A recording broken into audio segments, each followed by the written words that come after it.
Hi, I'm Imi. Yeah, the first question is who am I? And that's quite a hard question, I guess. I couldn't really describe myself in words very easily. From planet Earth. Nice to meet you. The art that I do in general it's a very wide spanning matter for me, so I don't have one creative discipline, I would say. First of all, I wouldn't say it's a discipline. I would say it's kind of the opposite. It is a tool to let go. It's about expressing yourself truly and honestly and openly, and that can involve a lot of different things. I really enjoy writing, writing on pen and paper, but also on a laptop. It's quite a different experience, I find, doing one or the other. I've done quite a lot of big gestural abstract pieces over the last few years. I've done Bridport youth dance for a lot of my life, only stopped very recently. Yeah, that's tap and contemporary, and that is whereas having the boogie at a party to some really good tune, I find is a really, really intrinsic part of feeling myself, I guess, in front of an audience where you just feel this electricity kind of pulsing through you. You're so alive in those moments when you're on stage and feeling every little kind of subtlety and nuance in the way that you are articulating your body, and that feeling is partly why I do art, I guess.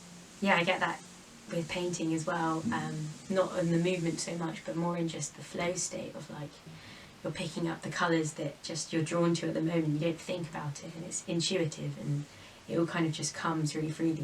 It's interesting how art is a part of you in a sense, because it's coming from you, but it's also so separate. That kind of disparity between you and your art, and how you're not a painting and you're not words that you write on paper, but equally you produce that.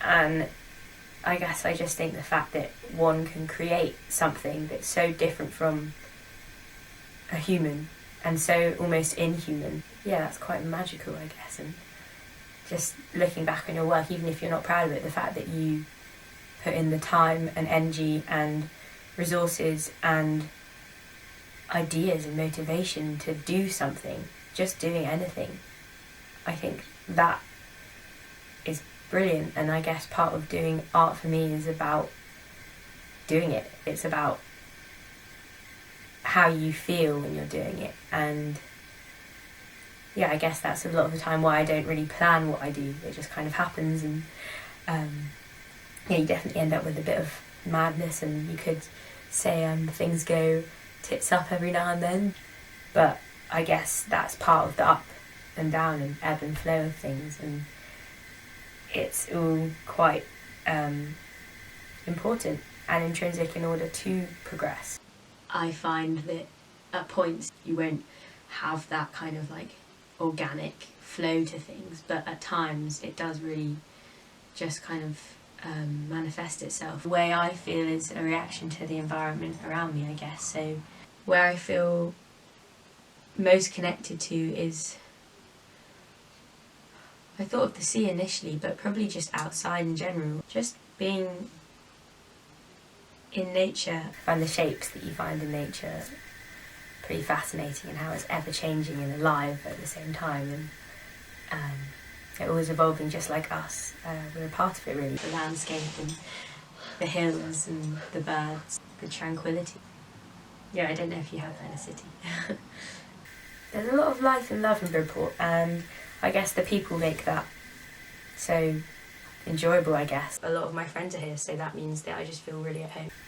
That really affects you day to day when you come into contact with that positivity. It has an effect on you and I guess perhaps your artwork. When you are in a certain environment, you feel the atmosphere, and that really can inspire you. I can feel inspired in many different ways. Oh, I really like that idea, that's really cool, I want to map that out. Often a mood, like if there's some really good music playing, that can kind of like get me going, and I just get into a rhythm, and it's kind of just like everything rolls along like that, and that feels really good.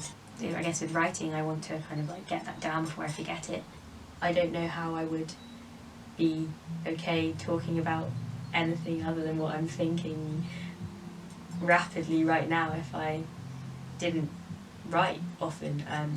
I find it's like a way of thinking that is quite nice because it's outside of your brain. It kind of like puts your thoughts onto paper and they're a bit more clear and you've got perspective on them and you're kind of, it's like being bird's eye view opposed to on the map. But then when it comes to painting, it can often be that I just can't put something into words. I can't express it with language. I found it being at Thomas Hardy's for A-levels, doing art in the art rooms there where there was loads of other students doing art and just everyone getting on quietly and there was no noise other than the scratch of a pencil or the kind of scrub of a oil pastel on a page. And that I found, without realising it at the time, I found it quite inspiring, I think, and I definitely miss that. And how much that can alter your work when you're in an environment where other people are also kind of furiously studying a plant or whatever it is that you do in art at school. Does my art explore? I guess, I want to say it explores myself. It's through your lens, isn't it? When you draw things, it's physically, it's your movement directly onto a piece of paper which creates a visual image, and the colours you use, that's what you are gaining from an experience. You can take a lot of self from that. But I guess it also explores just the moment. It makes me feel good. It helps my mental health, actually. Sometimes moving your body, if that's dancing, or doing a big piece of art, just not thinking and just feeling every colour you pick up and every type of material you decide to use in a certain space and how things fit. That feeling that you get when you're purely involved and immersed and flowing. That inspiration comes from a need to express, I guess. My art is a response to me trying to understand the world outside and inside of myself. I'm sorry to interrupt this thing. Paradigm shift, reality hit. Can we change, adjust to these crazy days? Change in the brain, transform that mind haze. My sign writing. I started doing a sign writing business called It's a Sign last year, and that kind of evolved really organically.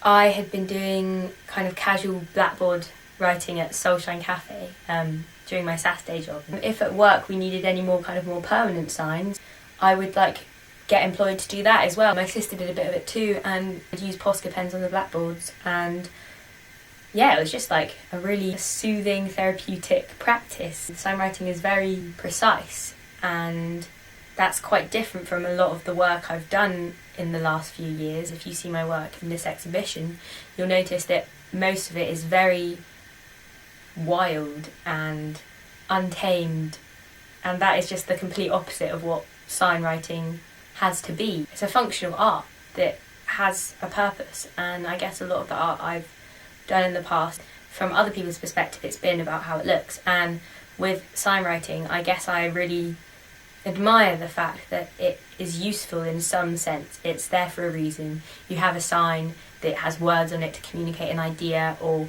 a process or a system or information, and to share that. And I guess that for me is definitely quite a game changer, I guess. You have to incorporate all these subtleties into something in order to make it work, but also have an appealing appearance, and that is more of an art than I ever realised. That duality that it has brought to my skill set has been really, really beneficial. So it's just really giving me this sense of yin and yang and balance in my work, creating sides to my expertise that I wouldn't say I'm an expert, sides to my character that I didn't have before. I've had to refine my ideas and finesse my skills with a paintbrush, for example, and I really have learned a lot from doing that. It's kind of all self-taught, really. So I guess I just ended up trying things out, and I have a friend who's a sign writer. I guess that has inspired me quite a lot. It's really changed my attitude towards art and the way I approach it. You do have to plan and you have to measure. I'm not used to transferring that skill into my art, and made me really value being able to go kind of completely insane with your movement and your choice of colour when you are doing work that isn't to do with a client or a function. So I'm excited for the future and what that could bring with all of this stuff that I'm learning at the moment. Going to a French-speaking country, I've thought about a bit because I did A-level French and I'm starting to forget it all. And I'd like to start writing signs in French. I think it could be just like simultaneously really positive for it's a sign and for learning different ways of thinking through speaking. Change is nigh. The pressure is building. You can feel the ever-eluding buzz droning round the bend. Arpeggio increasing. Things are reaching some dizzy new heights. Unbeknown to us, something glistening is in sight. There's a glint in your eye. The sky is obliterated by dark omnivorous clouds, but the copper trimmings dilute its core. There is beauty in this uncertainty, paint beginning to be splashed onto the canvas, where splashes become strokes and an artwork begins to shape itself. Unexpected creations, life out of death, colour out of nowhere. We will find ourselves amongst some bliss. There is room for this. These are writings from the soul, these that make you whole. Don't trouble yourself with wit.